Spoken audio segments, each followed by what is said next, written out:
Good morning, everybody. Welcome back to Pine and Berry Homestead.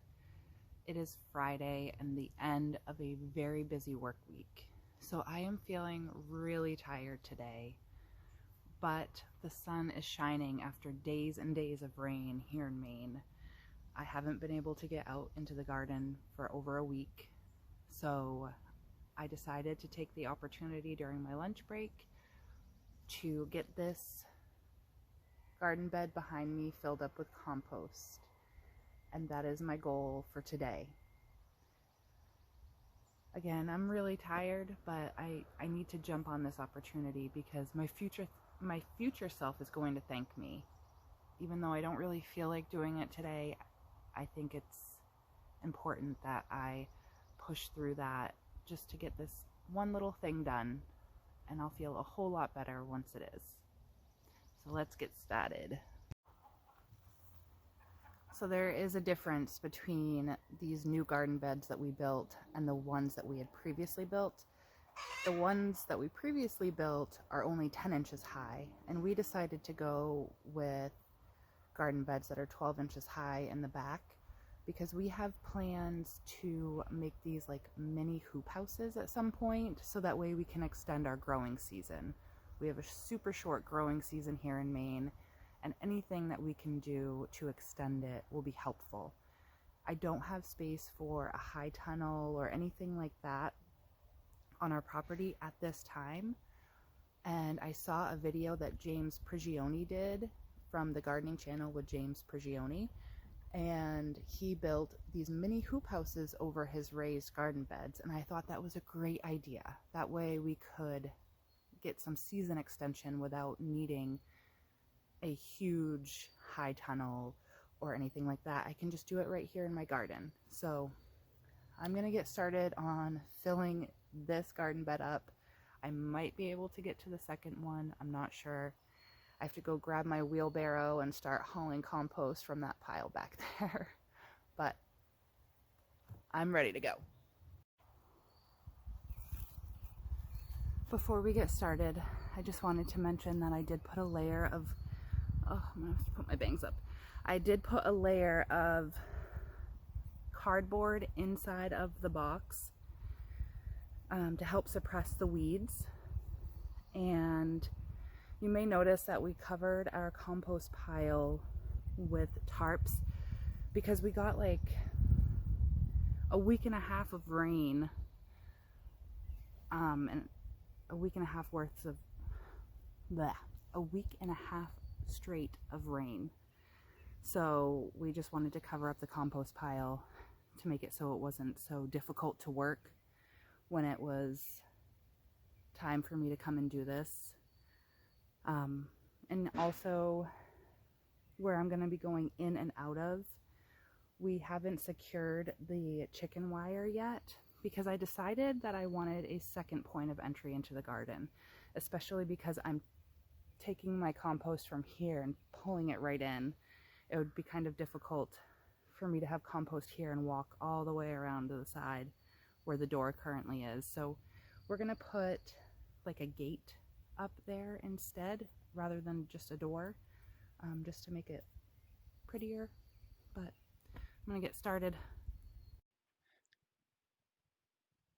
When we started to work the land in this area, we did attempt to do an initial till.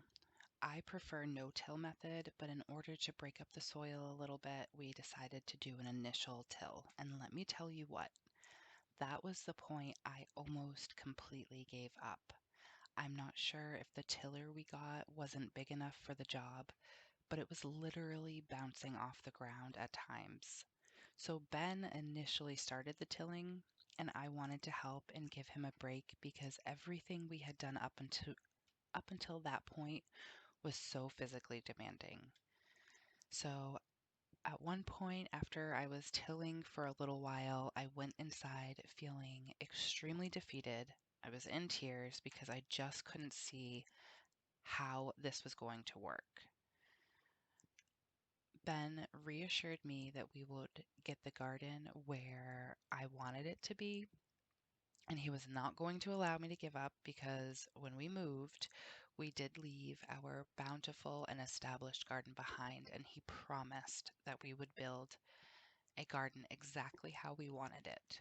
So I put my frustration aside and I kept on going. I'm not completely sure that tilling the ground really did anything, but we finished and started working on getting the structures in place and bringing compost in. I really want to attract our earthworm friends to the garden by adding in this rich organic matter.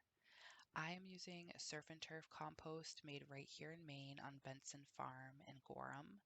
They use seafood waste and cow manure as well as forest items, and it's all fully composted and ready to add to the garden. And I feel very grateful to have access to such high quality compost. And I am thankful that the dirt store in Poland carries it because they are a wonderful family. They're easy to work with, and they are the nearest supplier to where we live. But it's also supporting local Maine businesses, which is something I really love to do. And the earthworms really seem to love this compost. And I want to attract these often overlooked garden workers because they do so much good. They are so beneficial. They help aerate the soil, they help relieve compaction, and their castings are full of nutrients. It's an all around win in my book. All right, that was the final load for this bed. Probably took me like maybe 20 minutes, 15-20 minutes to fill this bed up. And to be honest, this is the hardest part about gardening, is the manual labor that you have to put in to get it established and get it started, especially if you're starting from raw land like we did, where this was just a complete mess. And the soil underneath is compacted, it's clay, there's clay and sand, and luckily the drainage is really good, but the soil underneath is compacted. And that's why I invested in compost, and I filled up this bed completely with compost because I'm hoping it's going to help the soil underneath the bed. I'm already noticing a huge difference in the other beds that we built last year. I'm finding tons of earthworms in them, so that's huge, because before, when we first started this project, I wasn't finding any earthworms back here at all. It was just so compacted, and there was just weeds and nothing good.